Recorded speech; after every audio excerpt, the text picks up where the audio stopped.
are biased, the Idaho Press Club are biased, all media, newspaper, radio. To be completely blunt here, Brian, and there are plans to expand indoctrination. That's right. Well, Idahoans are also concerned. Horror shot. That line would be moving a little bit farther west. I'm like crying. Nobody wants to see dark money is influencing policy in our state. Well, that's not how this works. Well, hello there and welcome to Nowhere to Hide. It's the day after. And we've all survived. The sun rose this morning. At least it did somewhere. It actually was raining and snowing when I got up this morning. But nonetheless, we've survived the election. And, you know, interestingly enough, I don't think anybody really got everything that they wanted. Isn't that strange? It's kind of like elections tend to go that way.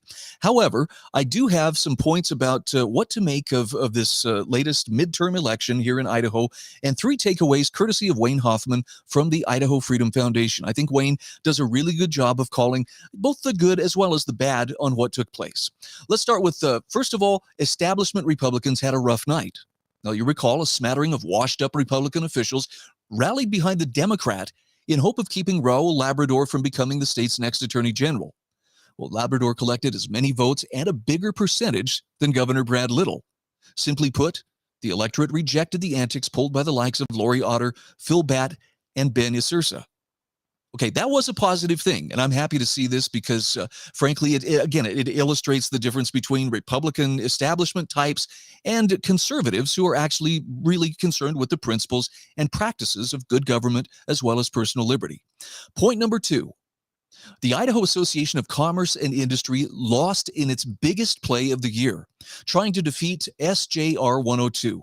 Now, the big business lobby dumped thousands of dollars into a no vote on a ballot measure aimed at allowing the legislature to reconvene itself so that no Idaho governor would again have a free hand in tyrannical and unilateral governing. IACI's failure to win over the electorate on this issue is further evidence of the organization's faded star as a power broker in the state. Now, Wayne says, as with the Attorney General's race, establishment Republican opposition, like former Governor Butch Otter pleading for a no vote, did not change the outcome. It makes you wonder, was it the prospect of the lockdowns or people's memory of being told they were non-essential that perhaps sparked some of the opposition to, or rather the support for SJR 102? Something worth thinking about. And when you consider point number 3, again, there may be a part of that to this as well. Conservatives now have a bigger share of the state Senate GOP caucus. Now, here's how Wayne breaks it down. One establishment Republican, Lori Likely, was easily defeated in southern Idaho. Democrats successfully flipped a Boise area Senate seat their way.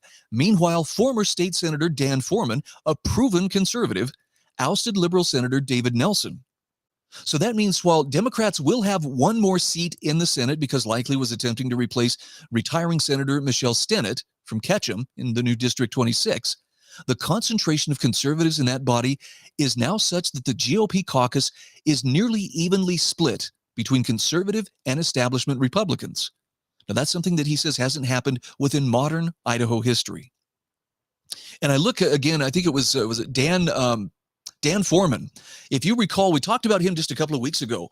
He was the one who was saying, you know, what we need to have is Nuremberg-style tribunals. We need to have legitimate court proceedings for the people who ordered, who carried out, who enforced those lockdowns.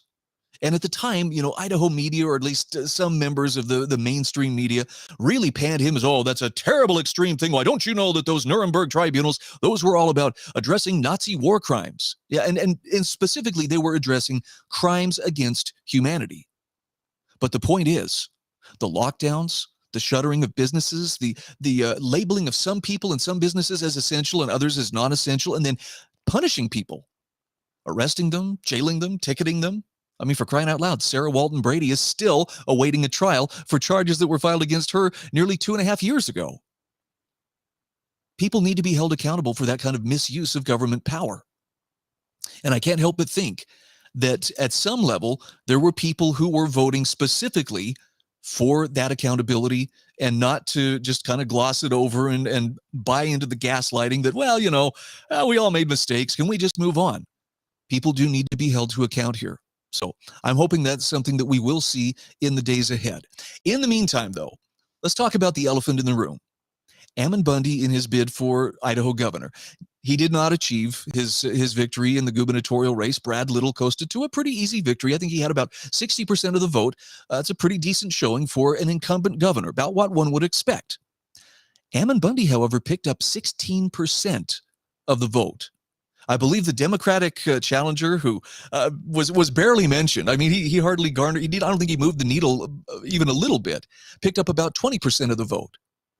But when you consider the media blackout / smear campaign, I mean, the legacy media really was kind of schizophrenic about this. They couldn't decide, do we ignore him? Do we pretend he doesn't exist? Or do we just, try to do some good old-fashioned character assassination? So they settled for a little bit of a mixture of both. But that is over 100,000 people who rejected all that gospel of fear and all the scary manipulative language of and misinformation that was being put out there by the mainstream media concerning Ammon Bundy. So I'm not trying to say we're going to turn that into a victory, but I'm saying those are some pretty respectable numbers for somebody who apparently, caused real concern and real fear for the political establishment. They ought to be paying attention. And here's another reason for them to lose a little sleep at night. He's not hindered by the mantle of being a politician. That means he can speak more freely. He has less hurdles to navigate because he's not a politician. So I suspect we probably haven't heard the last of him. But I do have to share this with you just because I want you to see how badly this has broken some people's minds. And yes, it's our good friend Gregory Graff who weighs in saying Ammon Bundy has proved there are over 100,000 people in Idaho that are highly susceptible to misinformation and manipulative content. Although, as I just explained, actually what they proved is they are averse to misinformation and manipulative content and rejected what the legacy media was offering up in terms of both misinformation and manipulative content. But listen to this. This might explain why there are so many political grifters in Idaho. Now, I hear that term a lot, and it's usually directed at anybody who is on the freedom side of the equation. Well, they're just a grifter. They're just doing this to make money.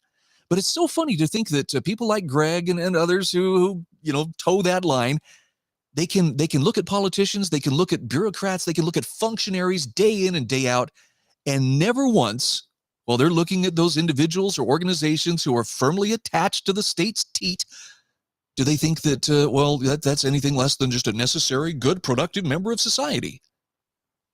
Are they creating value? Are they producing something of value? Or are they simply sucking the public teat? Because that sounds a lot like grifting to me.